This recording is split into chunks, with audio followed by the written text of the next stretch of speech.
Hello, this is Socrates Son.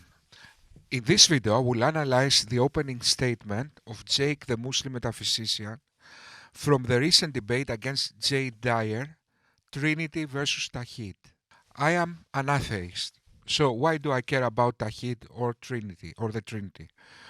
First of all, it's an interesting philosophical subject, and secondly, I believe Islam is a mental disease that threatens everything good in this world. And by defeating their fundamental creed, I serve the common good. Also, I like to help Christianity because it's a force for good in this world and a good alternative to Islam for Muslims. So let's go. Welcome, everyone. So, the debate before us tonight is the Orthodox Trinity versus Athari Creed. To be clear, this is a debate over polytheism and the belief in three gods on the one hand, and monotheism or the belief in one God on the other hand. In the first half of my opening statement, I will explain and offer a defense of Athari Creed. In the second half of my statement, I will explain what the Orthodox concept of the Trinity is and offer arguments against this position. The great Athari scholar Ibn Khuzaymah summarizes Athari Creed saying, and I quote, "Our doctrine or madhab, as well as that of all of our teachers, is as follows. We ascribe to God everything that he ascribes to himself. We acknowledge it verbally and hold it to be true through inner conviction within ourselves." The Athari Creed is a literalist interpretation of scriptures where revelation trumps reasoning and moral conscience. Although Jake will obviously contest that, the Athari Creed is an amoral, in other words, without morality, blind faith. Though without thereby comparing God's face to the face of any creature or created entity, for our Lord is above being like unto creatures. So, we affirm real attributes for Allah based on the apparent meaning of the text and ascribe to him what he ascribes to himself. We know the meaning of his attributes, but we do not know the haqiqah or the kayfiyah or the precise reality of the attributes. So Allah has attributes. They understand the meaning of these attributes, but not the exact reality of these attributes. In other words, they don't understand or they don't know the ontology of these attributes. Ontology is the branch of metaphysics dealing with the nature of being. It comes from a Greek word, on, which means being, a being, logi, which means talking about the nature of being, let's say. So like every other philosopher, they don't know the exact ontology of God's attributes. Okay. Keep in mind that when we say we affirm the apparent meaning of the text, this takes into account the surrounding context of the verses mentioned as well as the entire corpus of Revelation. We do not deny his attributes, nor do we liken his attributes to the creation. We reject divine simplicity or the notion that God does not have any real distinct attributes. So the Athari Creed doesn't believe in divine simplicity. What is divine simplicity? In monotheistic theology, the doctrine of divine simplicity says that God is simple. This is the idea that God does not exist in parts but in one unified entity with no distinct attributes. That is, God's existence is identical to God's essence. Divine simplicity is central to the classical Western concept of God. Simplicity denies any physical or metaphysical composition in the divine being. This means God is the divine nature itself and has no accidents. In other words, properties that are not necessary, accruing to his nature. There are no real divisions or distinctions in his nature. Thus, the entirety of God is whatever is attributed to him.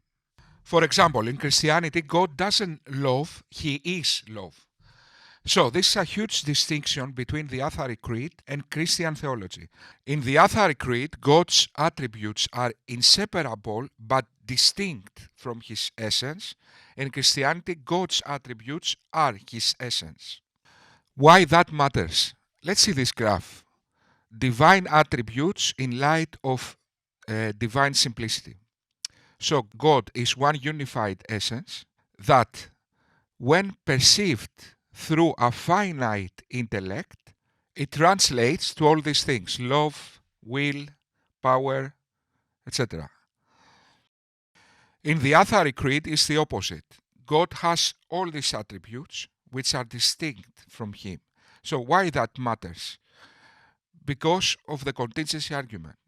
Because now we can investigate which of those two is more probable to be the necessary being. But what is the necessary being in the contingency argument?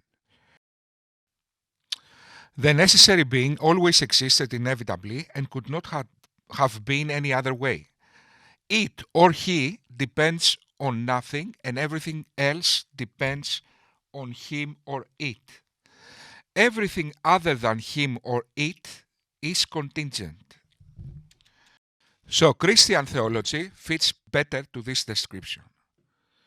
The irony is that Jake uses the contingency argument as his main argument for the existence of God.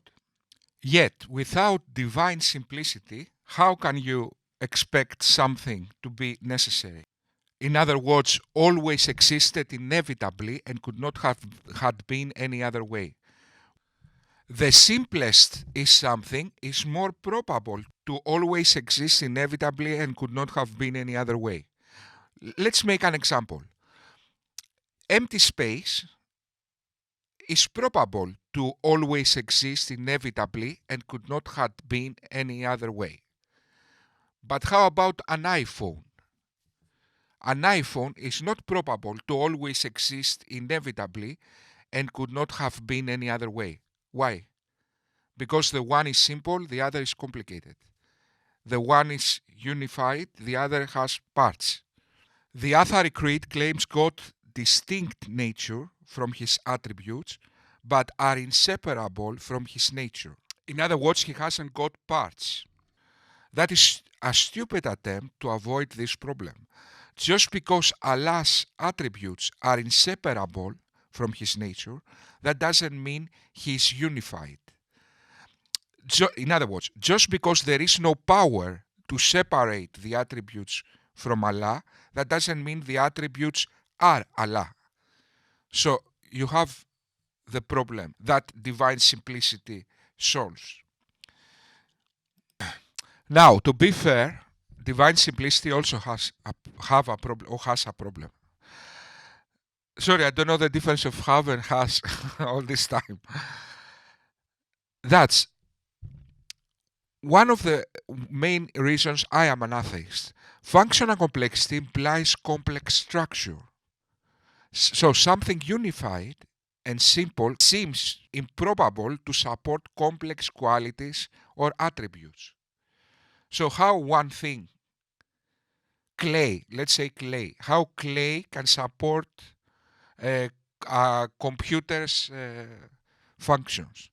So what I'm trying to say is that complicated qualities and attributes implies some kind of complex structure. Isn't that right? This is what simple logic suggests. So the assumption of evolution, in other words, something simple always existed that evolved to something complicated, makes more sense. However, his attributes are inseparable from his essence. He is not composed or caused to exist by something outside of himself. We also affirm that Allah is an active, dynamic creator that is genuinely capable of acting in succession. He creates different things at different times and speaks to his creation whenever he wills by his will and power. We believe his actions can have a beginning in time and yet are uncreated. The legendary scholar of Hadith, Imam al-Bukhari, states, and I quote, فَفِعْلُ اللَّهِ صِفَةُ اللَّهِ وَالْمَفْعُولُ غَيْرُهُ مِنَ الْخَلْقِ. So, Allah's action is his attribute, and that which is acted upon is distinct from him, being part of his creation. Allah's actions are his attributes, he says. But actions are not attributes. That simply doesn't make sense. Allah must have attributes. Because although you can say things in the English language, there are certain things that platonically don't make sense. For example, actions are not attributes.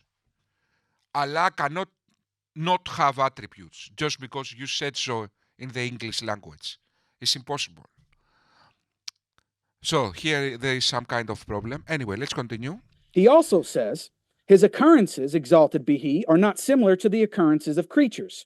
According to the saying of Allah Most High, Laysa kamithlihi shay. There is nothing like him, and he is the hearing, the seeing. Lastly, Al-Bukhari states that Allah's command, which has a beginning in time, is uncreated. So as we can see, Al-Bukhari affirms that Allah's actions are his attributes, and they are distinct from creation. His actions also can have a beginning in time, and yet they are uncreated. Yeah, but now we're starting to just simply say nonsense. Because this is sophistry, or I will call that overreaching philosophy. Philosophers use their mind to understand reality. They don't invent realities. Okay. As I said before, just because you can say something in the English language, that doesn't mean the world will rearrange itself and what you say becomes true. So you said Allah's actions are his attributes, yet actions are not attributes. What can we do now? Then you say there is nothing like him, but if there is nothing like him, then by definition you cannot know anything about him, even with revelations. The revelations is just gibberish. Then you say Allah's commands who have a beginning in time are uncreated. Okay, let's accept that, assuming some kind of distinction between human time and God's reality. Some may argue that we Atharis affirm that Allah has a hand, and thereby liken him to creation. They may claim that we cannot attribute the same name to God and creation without ascribing the same ontology for God and creation. This principle is falsified if one affirms God and humans can possess an essence without being similar ontologically. Are not the same ontologically doesn't mean are not similar. If God's hand has nothing to do with what hands mean in the natural world, then Allah in the Quran just speaks gibberish. It's very simple. Okay. Let's say I call you, Jake, on the phone and I say, Jake, take my car from Finsbury Park and bring it home, please. And by car, I mean 3 dragons. Park means jealousy. And home means whispering. What did I just said? What did I just said? So obviously, if God is to communicate something, something is similar with him, with what he says. A hand might not be God's hand. We might not know the complete ontology of God's hand, but that doesn't mean God's hand is not similar with the perception of hand we have in this earth. The same bears true for every other predicate given to God. Also, looming behind the charge of tashbih is an assumed realism regarding universals. For example, God and humans both have knowledge. This universal knowledge must be partially identical in God and man, the objector assumes. However, if we reject the realist notion this argument assumes, we cannot affirm the conclusion of tashbih. There is no ontological sharing between God and creation because ontological sharing does not exist. Again, if what you say is true, then Allah cannot communicate. What you say might be true, but God's knowledge is not knowledge. Okay, it's something else. Okay, because Platonic descriptions relate to some specific essence. So if this essence you claim God relates is something else, then it's something else. It's not knowledge. Okay, just because you can say something in the English language, that doesn't mean it became true or it's probable. Okay. So, if we are to accept what you say, then God knowledge is not really knowledge, and God doesn't communicate. Okay, you cannot have it all. Okay, you know what's the problem with these people, philosophers, which are interesting. They have an interesting philosophy. They try to reconcile the text with philosophy. Yet that is the problem, Jake. Just because an Arab warlord said something in some book, that doesn't mean all philosophy will rearrange itself to fit the gibberish of some Arab warlord. That is your problem, Jake. And that is the essential criticism I have against the Athari Creed, which is this. Metaphysics is the branch of philosophy that studies the fundamental nature of reality. This includes studies of the first principles of being or existence, identity, chance, consciousness, space and time, necessity, actuality, and possibility.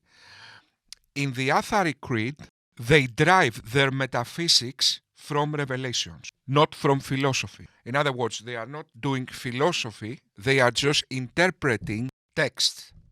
In this video, we will see whether their interpretation of the text is philosophically sound. And more than that, if it is true, because it might be philosophically sound, but it might not be probably true. Because whether they like it or not, truth is what corresponds to reality, not whatever a book says.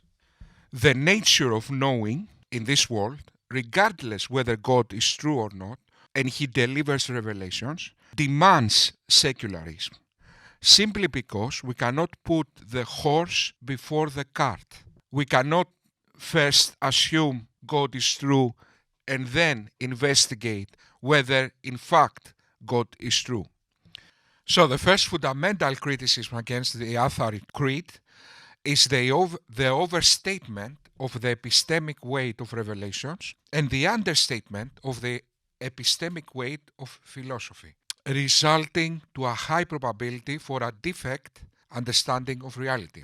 Epistemology is the theory of knowledge, especially with regard to its methods, validity, and scope, and the distinction between justified belief and opinion. Every object, including its essence and attributes, is particular and not universal. Universals merely exist as concepts in the mind. The claim that Athari traditionalists represent an overtly anthropomorphic theology has been refuted countless times, and most recently by Farid Suleiman when he states, and I quote, Wesley Williams attempted in a 2002 article to show that Ibn Hanbal's conception of God was blatantly anthropomorphic, an untenable claim in my opinion, close quote. Ibn Hanbal was a literalist. In other words, he puts the epistemic value of the text over philosophy. If my mind doesn't agree with the text, my mind is wrong. That is what is a literalist. So he's a literalist. He wants to read text like a donkey. But then this donkey wanted also to be able to convince people. So he wanted all. So I will reinvent all philosophy to fit with what I say. Yes, what else should we do? What else should we do other realize that the text is bullshit? What else? What is the option here? Obviously, let's destroy the world.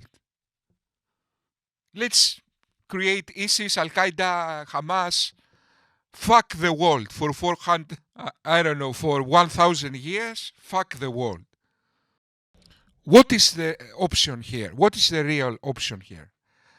On one hand, we have the honor of a 7th century not pedophile. On the other hand, we have the easy choice, destroy the world. So obviously he leans to the obvious. Let's destroy the world. Because the children's fairy tale I read must be true. What else can we do? So fuck the world. This is my criticism against Ibn Hanbal. This is my criticism. Yes. These people put the idea over people and over philosophy and over everything, over truth, over everything. Okay? Suleiman also cites numerous other academics who have refuted this falsehood and goes into more detail substantiating his claim. We should also keep in mind that Jay and the Eastern Orthodox have no problem with tashbih. In fact, they consider it necessary, given their concept of theosis, described by Maximus the Confessor as, and I quote, a sure warrant for looking forward with hope to deification of human nature is provided by the incarnation of God, which makes which makes man God to the same degree as God himself became man.